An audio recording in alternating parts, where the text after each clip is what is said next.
Shinigami people.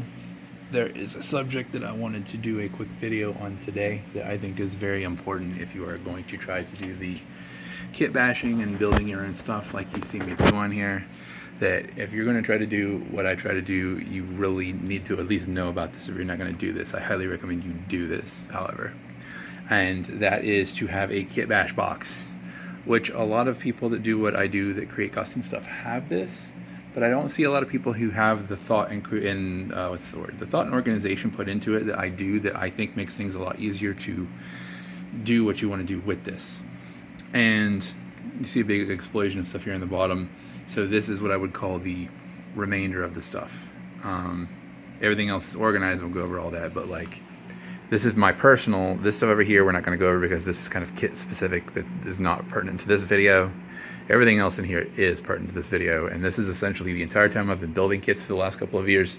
Anytime I build a kit, I save the pieces.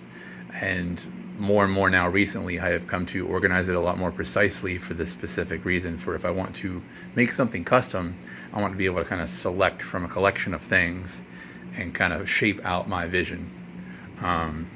So that's what we do. But the stuff that just sits here in the bottom, this is just kind of, it goes to specific things, but I really feel like these parts were left separate and just kind of a pile because they are just like, you could do just about anything with them. They're not specifically a chest piece or a leg piece per se. So this is the leftover stuff, and now we're going to start to go through what's organized.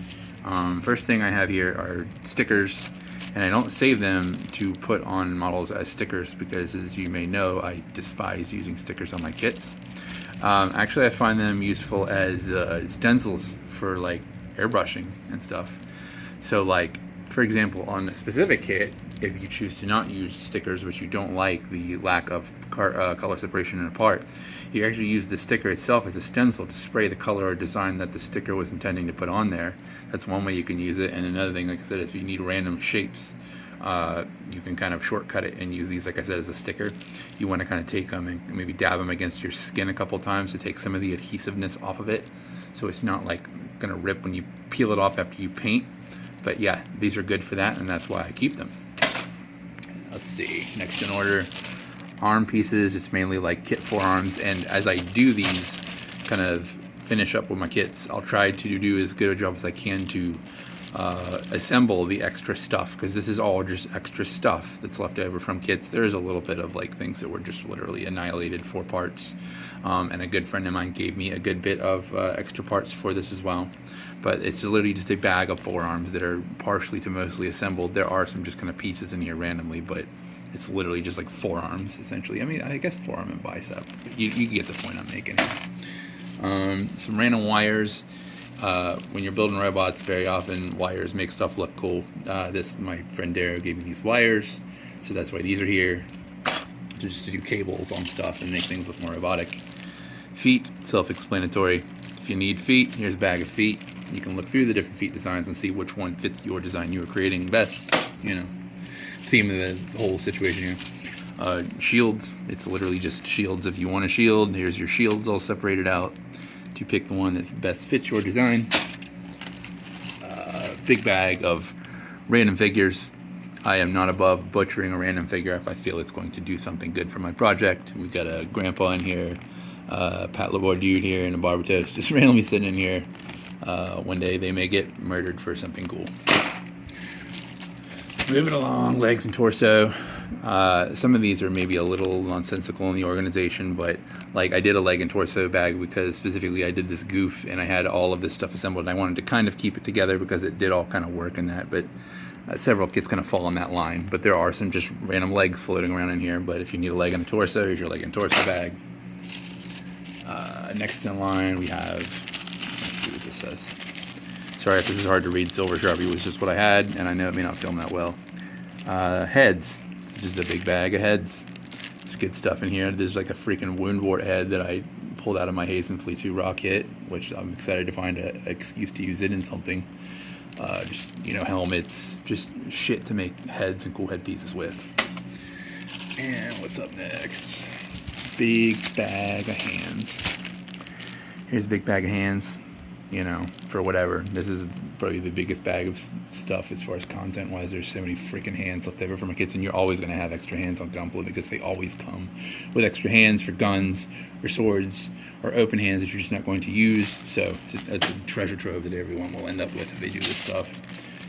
Backpack and torso, same idea, you know, mainly like chests and torsos and backpacks with jets and things for if you decide you needed whatever of those things. They're all here. Action-based stuff, I don't really consider this a crucial thing, but you never know when you need action-based parts to display or hold a thing, so I just keep all of them together because some Gunpla actually comes with action-based stuff or action-based adapters for that specific kit. Never know when I might need them, so they're there. Shoulder armor, self-explanatory, just literal pieces of shoulder armor. Again, just kind of figuring out the flow of my designs. I never know what kind of shoulder shape I might need, so we got a lot of them here. Rocket and missile bag. This is just literally for rockets and missiles, and most importantly, in my opinion, for what I like to do with designs, is extra little rocket nozzles, man, because you never know where an extra rocket nozzle might hide a shitty looking part of your kit, and also make it look like it flies faster. You know, 2 for 1, good stuff. Another really important one just for decor is badges, lenses, vents, and hoses. Again, just accessory decoration to hide boring spots on your kit or to spruce up boring spots, whatever you want to do. Separate bag for that. Lord knows you end up with a lot of extra poly caps, and so do I. These are not only just poly caps, but also connectors, because you know when you're building a kit, sometimes you can't get away with a little bit of posability as if it were made to be built that way. And you need a thing to connect A to B, and you never know when you can connect A to B and have a little bit of posability and flexibility. So there's not only just regular poly caps in here, but just all kinds of crazy random connectors for arms and legs from just everything I built. Again, if you wanted something to look like it flies, you're probably going to need fins, because that's how air works, right? You need fins to fly. Bag of fins. Good stuff. You see some messer fins there and some other random shit. Oh, so important when you're building machines of war is guns. Big bag of guns. Rockets, bazookas, etc. So, you know, when you need to think about what kind of weapon your person, character, thing would have, you got a lot of guns in the bag. And physical melee of like the non-energy sort, so there's a lot of things like the Barbatos mace in there. There's some lances and shit, swords that aren't energy lightsaber BS, just that sort of thing, you know. Just literally just like physical melee weapons that aren't of an energy sort. There's some funnels and stuff in there too. I don't know when I'll ever use that in some custom, I'm sure I will. Super duper important energy weapon stuff. All my beam saber stuff goes in one spot. Any kind of an energy effect or energy weapon goes in one spot, and the reason we do this, I'll show you here in just a second. I needed that for my Palace of Theme that I'm working on that will get a much more in-depth video. Sorry, I just had a random energy piece hit the floor. Because we're working on this Palace of Theme, which will get a custom video just for it, but I wanted a custom melee weapon for it, so I used my bag of guts and stuff, and I made this custom beam weapon for it. Look at how badass this is. It's pretty sick, right? And it was literally a matter of I had a leftover beam axe from my real grade clear color Sazabi, and that had to be used in something cool. And then I also had like an action pack of parts from like a 30-minute mission extra pack. Like you'll see these little things on like Gundam Store and stuff for like $7, and they're extra beam effects and shit. And that's where that blue in the center came from. Now this is all going to get repainted, so it's not going to be blue and green when I get done with it. I'm going to pick a cool neon color for all of the energy effects to be the same color, but I got the shape that I wanted, and it really does good as far as like design and flow, that you have this kind of, you know, flat blade of the beam axe, but you also have three-dimensionality with the little electrical arcs. I also did something special with it using Mod Podge Dimensional Magic, which I guess I could go over that in the Palace Theme video too, to kind of add some texture to this and break up, making it not look so fake, to make kind of plasma bubbles and shit. But that's how I ended up building this beam weapon, was from this kitbash box. So that's why you should have a kitbash box, and that's the way I think is a really good way to organize your stuff, and I think it'll make it easier for you to come up with cool designs. So I hope this was helpful, and you have a good day.